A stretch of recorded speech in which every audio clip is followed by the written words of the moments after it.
des conséquences de l'idolâtrie et du péché. Dans l'Épître aux Romains, au chapitre 1er, nous avons vu que l'homme déshonore son Créateur et se déshonore lui-même. La Bible déclare que la conséquence du péché, c'est la dégradation, la corruption et la mort. Le tableau que l'apôtre Paul brosse devant nous dans le premier chapitre de l'Épître aux Romains est des plus sombres. Il nous dévoile ce qu'est le péché. Il nous montre ce qui se passe dans le cœur de l'homme. Et nous avons vu que le verdict de la parole de Dieu est là, présent. Ils sont donc inexcusables. Ayant connu Dieu, ils l'ont déshonoré. Ils n'ont point rendu grâce, ils ne l'ont point glorifié. Et ce chapitre s'est terminé ainsi. Bien qu'ils connaissent le jugement de Dieu déclarant dignes de mort ceux qui commettent de telles choses, non seulement ils les font, mais ils approuvent ceux qui les font. Il y avait donc des hommes qui approuvaient le comportement indigne de ces pécheurs. Ces hommes savaient que Dieu condamne de telles pratiques. Ces hommes savaient que la loi morale réprouve une telle corruption, une telle dégradation, mais eux approuvaient ceux qui faisaient de telles choses. Ils les encourageaient même, tout en connaissant la volonté de Dieu, tout en connaissant l'horreur que Dieu a pour de telles pratiques, pour l'idolâtrie, pour l'impureté.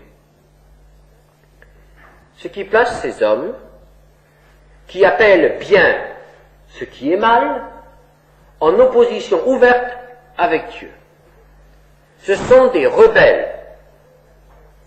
Ils rejettent ouvertement, publiquement, la volonté de Dieu et la loi de Dieu, les règles de vie, les règles de morale que Dieu a données aux hommes pour qu'ils puissent vivre en paix et dans le bonheur. Ce sont donc des rebelles. Ils approuvent ceux qui font le mal. Le chapitre 1er terminait donc en nous présentant ces hommes qui approuvent ceux qui font le mal et ceux qui font le mal. Et le chapitre 2 commence par une autre catégorie d'hommes. Il nous présente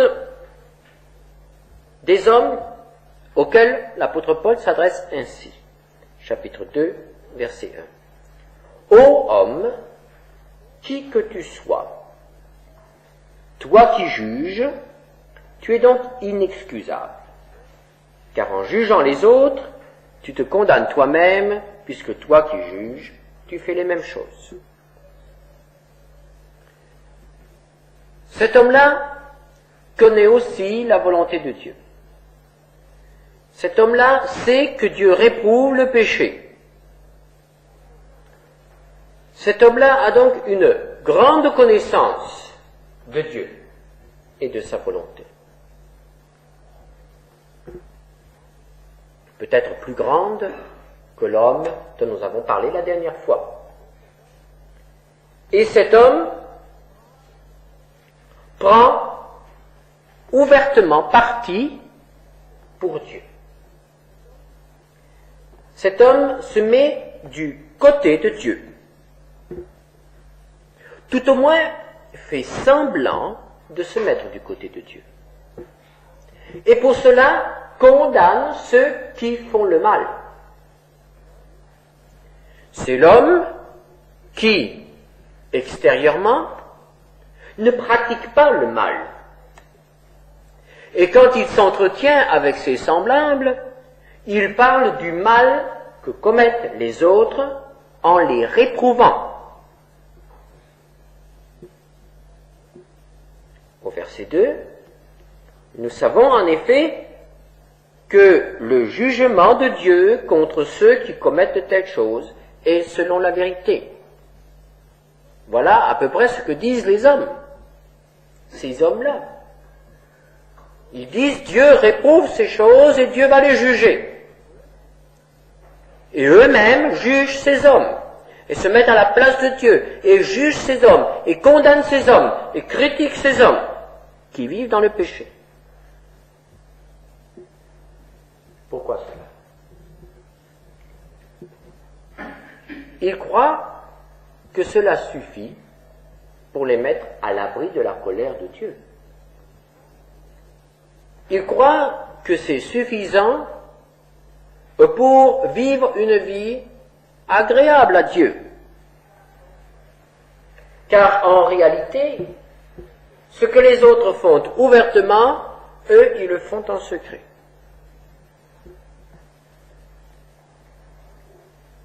L'apôtre Paul nous dit, « Toi qui fais les mêmes choses. » Verset 3. Les autres les font ouvertement, et ceux-là les font sans que les autres le voient, en secret. Peut-être seulement en pensée. Mais extérieurement, ils condamnent le mal. Extérieurement, ils sont du côté de la justice et de la vérité. Ils sont du côté de Dieu. La Bible appelle ces hommes des hypocrites. Et le Seigneur Jésus a été extrêmement sévère envers les hypocrites.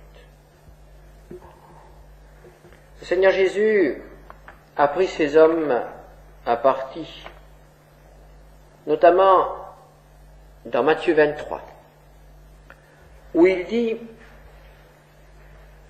à des hommes qui extérieurement étaient irréprochables,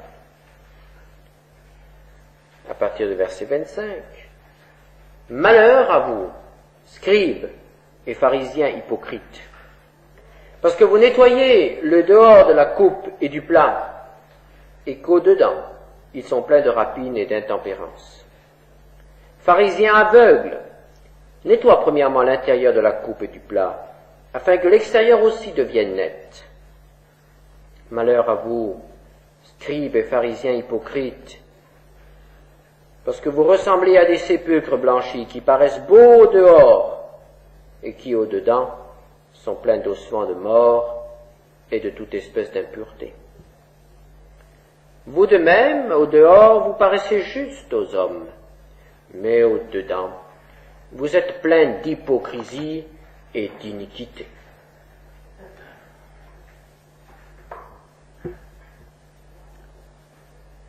Toi qui juges, toi qui condamnes, mais qui en secret fais la même chose. Cet homme-là ne peut pas échapper non plus au jugement de Dieu. Verset 3. Et penses-tu, ô homme qui juge ceux qui commettent de telles choses et qui les fait, que tu échapperas au jugement de Dieu? Et cela doit nous faire réfléchir, frères et sœurs. Car en effet, il peut arriver que nous ressemblions à ces hommes-là. Nous ne pratiquons plus le péché ouvertement. Comme ces hommes qui ont été décrits dans le chapitre 1er de Romains. Mes frères et sœurs, qu'en est-il du monde de nos pensées? Que se passe-t-il dans nos pensées, dans notre cœur? Dieu regarde au cœur. Dieu connaît nos pensées. Pour Dieu, une pensée impure est un acte impur. Une pensée de colère est un acte de colère ou même un crime.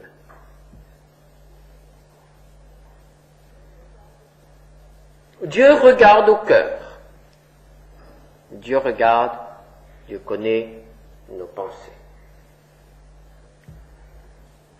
Et alors, lorsque nous parlons du péché des autres, nous ressemblons à ces hommes. Car nous parlons du péché des autres et nous oublions que nous aussi, dans notre cœur, nous ressemblons aux autres. Parce que nous avons le même cœur que les autres. Seulement eux le font et nous ne le faisons pas. Chez eux, les pensées se traduisent en actes et chez nous, cela s'arrête aux pensées. Mais la racine est la même. Que cela s'arrête aux actes, aux pensées, ou que cela aille jusqu'aux actes. La racine est la même. Le cœur est le même. Aux yeux de Dieu, c'est aussi une faute, un péché. Nous devrions être beaucoup plus prudents lorsque nous parlons des autres et lorsque nous critiquons les autres, lorsque nous les jugeons. Car Dieu qui regarde au cœur risque de trouver la même chose, et parfois pire, au fond de notre cœur.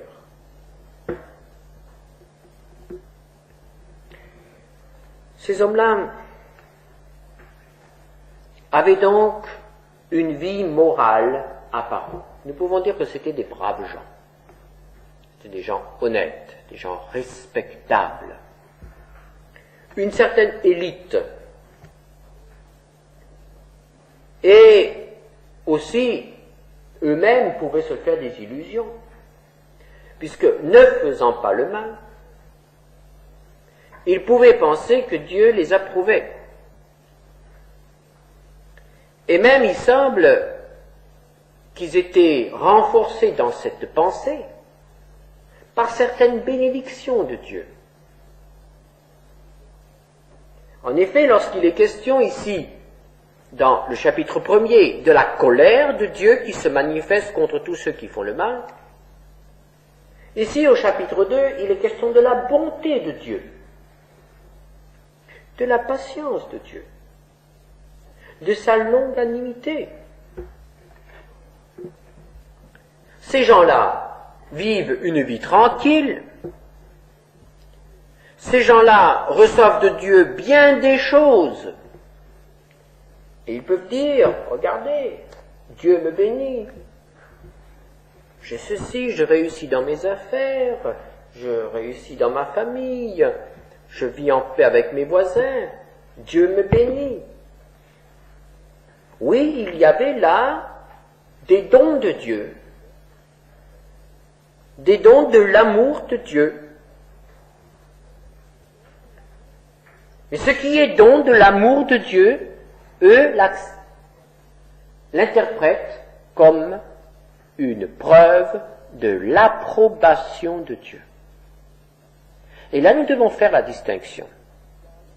Ce n'est pas parce que Dieu nous donne quelque chose qu'il nous approuve dans tous nos actes.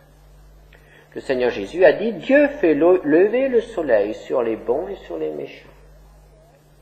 Et ainsi, Dieu accorde des dons aux bons et aux méchants.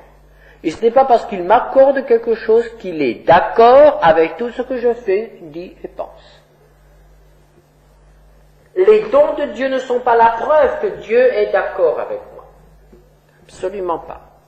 Les dons de Dieu sont la preuve de l'amour de Dieu, sont la preuve de la patience de Dieu, sont la preuve que Dieu me tend une perche, une planche de salut. En effet, l'apôtre Pierre nous dit dans la deuxième épître de Pierre, au chapitre 3, verset 9, « Le Seigneur ne tarde pas dans l'accomplissement de la promesse, comme quelques-uns le croient, mais il use de patience envers vous, ne voulant pas qu'aucun périsse, mais voulant que tous arrivent à la repentance. »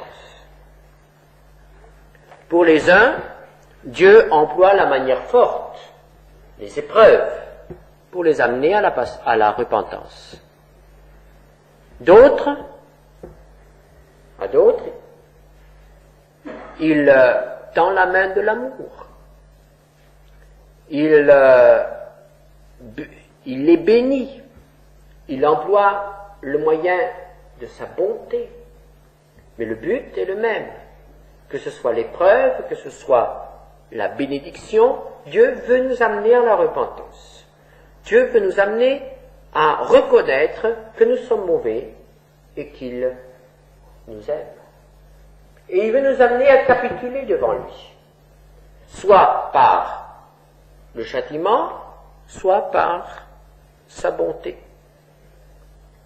Dieu voudrait toujours nous vaincre par l'amour d'abord. Et s'il ne parvient pas à nous vaincre par l'amour, il essaie de nous vaincre par la souffrance.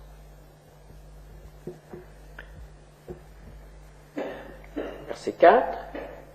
Méprises-tu les richesses de sa bonté, de sa patience et de sa longanimité, ne reconnaissant pas que la bonté de Dieu te pousse à la repentance? Et ces hommes interprétaient la bonté de Dieu comme un certificat d'honorabilité, d'approbation délivré par Dieu. Et ainsi, ils n'avaient aucun reproche à se faire. Ils se disaient, mais tout va bien, Dieu m'approuve, il approuve ce que je fais, ce que je dis, il est d'accord avec moi, si tous étaient comme moi, tout irait très bien. Et ne pense pas remercier Dieu de sa patience et de son amour. Et ne pense pas demander pardon à Dieu, parce qu'il est comme les autres. Et alors, Paul doit l'avertir, par ton endurcissement et par ton cœur impénitent, tu t'amasses un trésor de colère pour le jour de la colère et de la manifestation du juste jugement de Dieu. Et c'est là qu'apparaît la colère. Dieu, d'abord, manifeste son amour, sa patience. Mais un jour, si tout cela ne porte pas de fruit, il doit manifester sa colère. Et il doit dire qu'il réprouve ces choses. Il doit s'opposer. Mais cet homme ne comprend pas cela. Et cet homme s'endurcit. Cet homme refuse de se repentir. Cet homme a toujours les yeux fixés sur les autres et se compare aux autres, se trouve meilleur que les autres et fait la morale aux autres.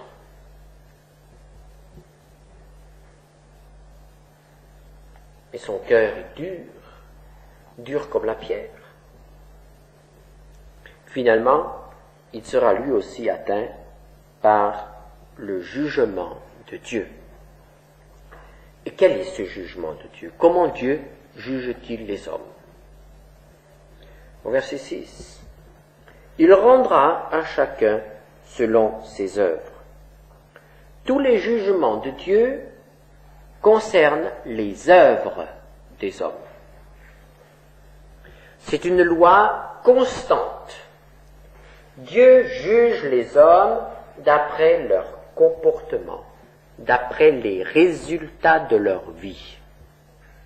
Dieu juge les hommes d'après les faits. Dieu voit toutes les œuvres des hommes, toutes nos actions. Il les voit et il les estime. Il les voit et il les classe. Les œuvres qui sont conformes à sa volonté sont les bonnes œuvres. Les œuvres qui ne sont pas conformes à sa volonté, ce sont les œuvres de la chair, ce sont les œuvres mauvaises, ce sont les œuvres qu'il doit repousser. Dieu juge les actions, toutes les actions des hommes, même les actions secrètes, au verset 16. Dieu jugera les actions secrètes des hommes. Le jour viendra où les masques tomberont. Le jour viendra où la vérité apparaîtra et où chacun se trouvera face à face avec ce qu'a été sa vie. Le résultat de sa vie. Et tout sera découvert. Tout sera dévoilé. Et Dieu jugera. Et il jugera, nous dit l'apôtre Paul, sans exception de personne, c'est-à-dire sans préférence. Il emploiera le même poids et la même mesure pour chacun. Il emploiera sa parole comme critère pour chacun. Il n'y aura pas de favoris. Il n'y aura pas moyen de passer à travers. Il n'y aura pas de recommandation.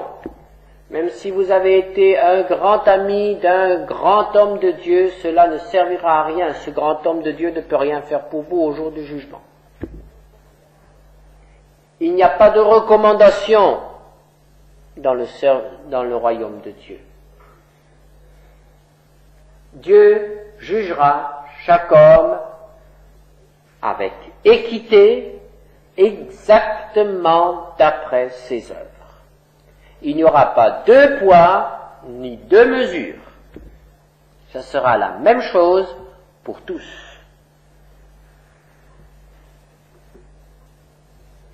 Sans acception de personne, au verset 11. C'est ainsi que Dieu va juger. Et nous ne pourrons pas dire à Dieu, tu vois tout ce que j'ai fait. Dieu nous montrera nos œuvres. Et il dira, c'est là que tu as manqué. Quel va être le résultat de ce jugement? Comment Dieu va-t-il faire le tri? Cela est indiqué au verset 7. Réservant la vie éternelle à ceux qui, par la persévérance à bien faire, cherchent l'honneur, la gloire et l'immortalité. S'il n'y avait que ce texte dans la Bible, nous pourrions dire la vie éternelle, c'est pour ceux qui font le bien, les bonnes œuvres. Et voilà, et tout le reste de l'Épître aux Romains, toute la Bible, nous montre que nous ne pouvons pas être sauvés par de bonnes œuvres, de bonnes actions. Tout le bien que nous avons pu faire ne sert pas à grand-chose au moment du jugement pour couvrir nos péchés. Qu'est-ce que cela veut dire ici?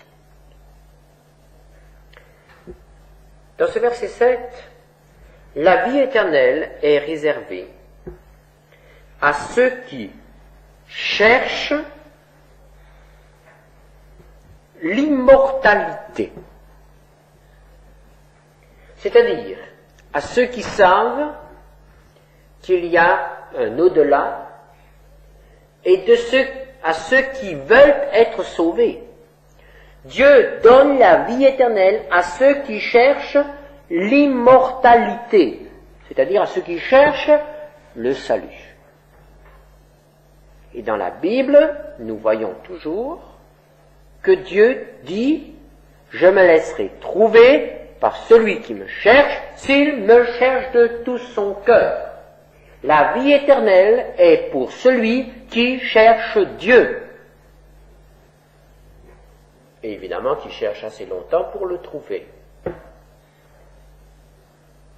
Et c'est là que vient, c'est ainsi que nous devons comprendre ce mot, persévérance à bien faire.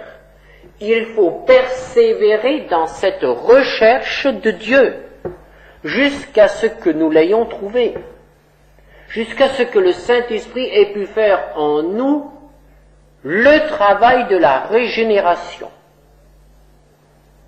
Cherchez Dieu avec persévérance et progresser dans cette voie.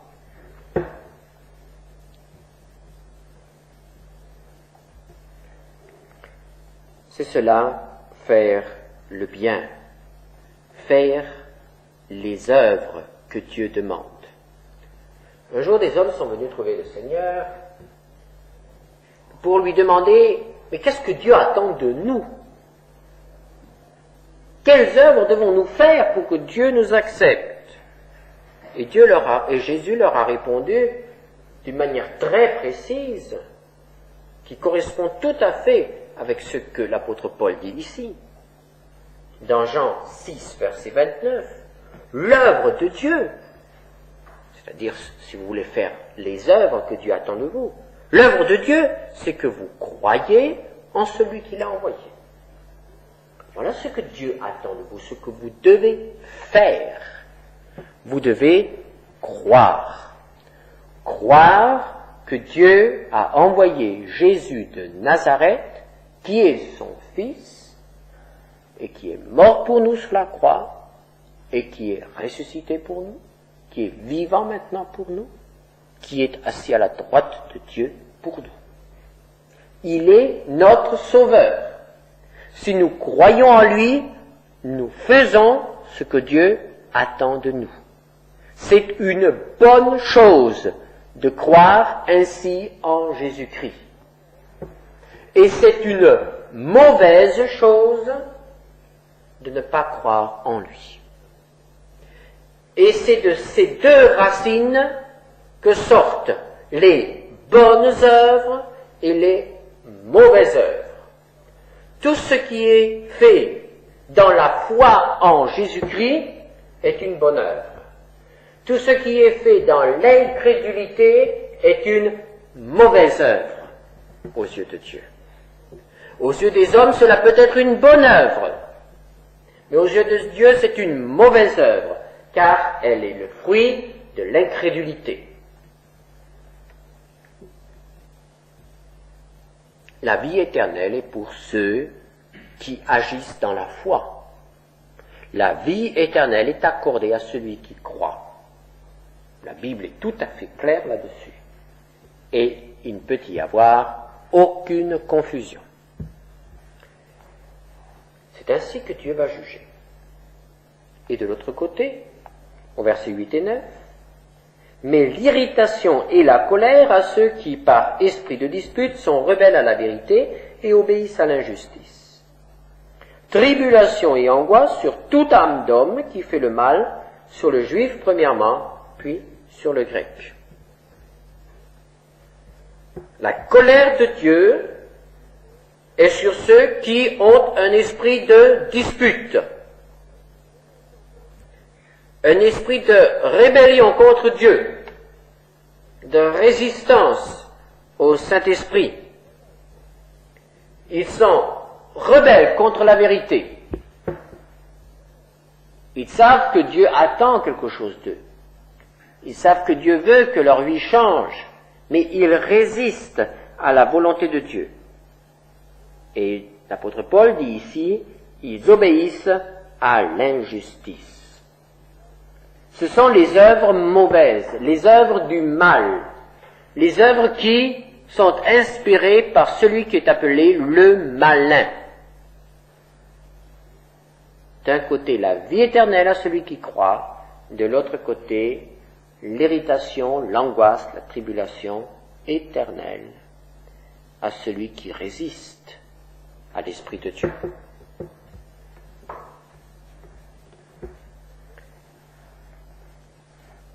Comment Dieu juge-t-il?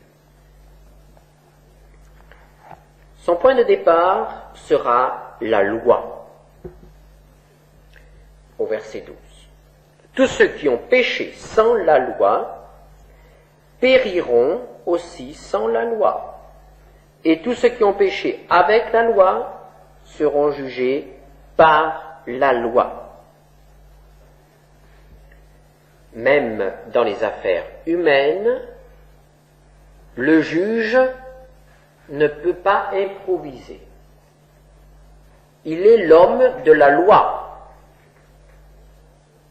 Et il doit juger d'après la loi. Le juge n'a pas une grande marge d'action, il n'a pas une grande liberté d'action.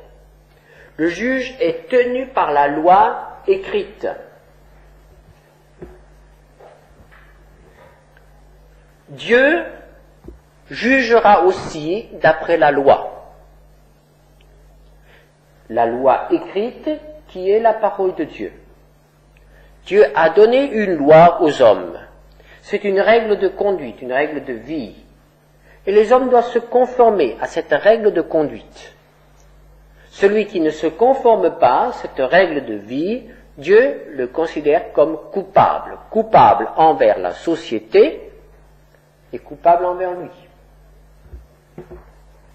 Donc Dieu va juger les hommes d'après la Bible. Nous l'avons déjà dit la dernière fois. Que cela nous plaise ou non, que nous trouvions qu'il y ait dans la Bible des choses qui sont un peu fortes, peut-être même exagérées, cela n'a aucune importance. Dieu jugera d'après la loi. Il ne nous demandera pas notre avis. Il ne discutera pas avec nous. Il nous dira, tu étais prévenu. C'est écrit. C'est ainsi que je jugerai. C'est ainsi que je juge. Tu n'as pas à discuter. Et on n'a pas à discuter avec un juge. Le juge dit, voilà, l'article tant dit que vous êtes coupable.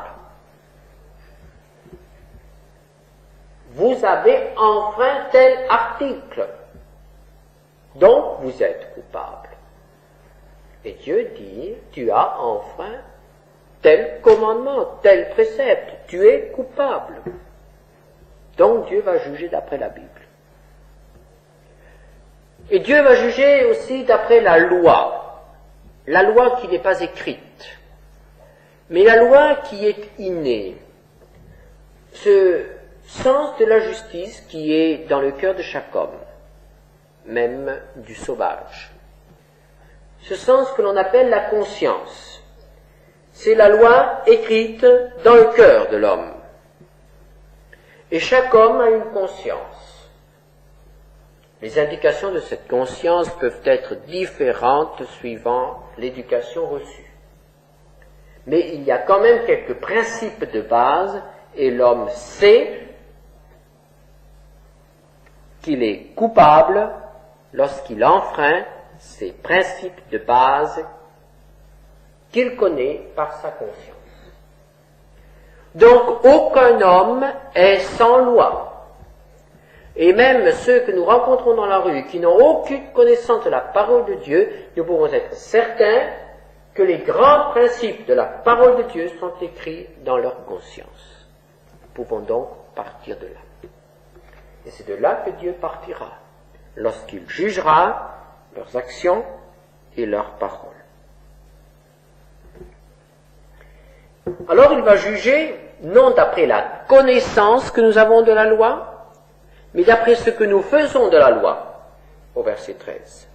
Ce ne sont pas en effet ceux qui écoutent la loi qui sont justes devant Dieu, mais ce sont ceux qui la mettent en pratique qui seront justifiés. Il ne nous sert à rien d'écouter, il ne nous sert à rien d'étudier. Même si nous connaissions toute la Bible par cœur, cela ne nous avancerait pas du tout. Il ne s'agit pas de connaître, il s'agit d'obéir. Et Dieu regardera non pas à nos connaissances, mais à l'obéissance. Et c'est ainsi que Dieu jugera. Dieu jugera d'après ce que nous avons fait de la loi. Il faut mettre en pratique. Le Seigneur Jésus termine le sermon sur la montagne, qui est une proclamation de la loi, en disant que ce ne sont pas ceux qui disent « Seigneur, Seigneur » qui entreront dans le royaume de Dieu, mais ce sont ceux qui font la volonté de Dieu. Ce sont ceux qui appliquent la parole de Dieu. Donc il ne s'agit pas d'avoir une grande connaissance, mais il faut obéir. Et alors, l'apôtre Paul tire les conclusions. Quand les païens qui n'ont point la foi font naturellement ce que prescrit la loi, ils sont eux qui n'ont point la loi, une loi pour eux-mêmes. Ils montrent que l'œuvre de la loi est écrite dans leur cœur, leur conscience en rendant témoignage et leurs pensées s'accusant ou se défendant tour à tour. C'est ce qui paraîtra au jour où, selon mon évangile, Dieu jugera par Jésus-Christ les actions secrètes des hommes. Dieu jugera les actions. Dieu jugera notre vie d'après notre attitude en face de la loi. Alors l'apôtre Paul se tourne vers cet homme qui nous a présenté au verset 1er du chapitre 2. Ô homme, toi qui juges, puisque tu juges, tu connais, puisque tu te donnes le droit de décider si ce que font tes voisins est bien ou mal, c'est que tu as une certaine connaissance de la loi. Toi qui juges, tu connais, puisque tu juges. Tu as un sens, tu apprécies. Puisque tu connais, tu seras jugé d'après tes connaissances. Tu n'auras pas d'excuse devant Dieu. À cause de tes désobéissances, tu ne pourras pas invoquer l'ignorance de la loi. Toi qui juges, tu devrais donc ne pas faire ce que tu critiques chez les autres.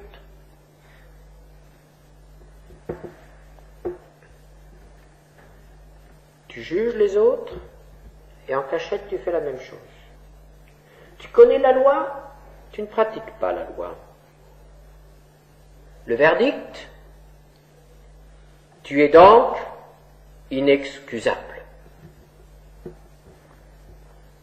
Et voici cet honnête homme, voici cet homme qui se place au-dessus des autres, au-dessus de ces païens qui font le mal, rabaissé au même niveau que ces païens qui vivent dans le mal. Aux yeux de Dieu, il n'y a pas une différence fondamentale entre un homme qui se vautre dans le péché et un homme qui garde le péché dans son cœur. Ils ont tous une nature pécheresse.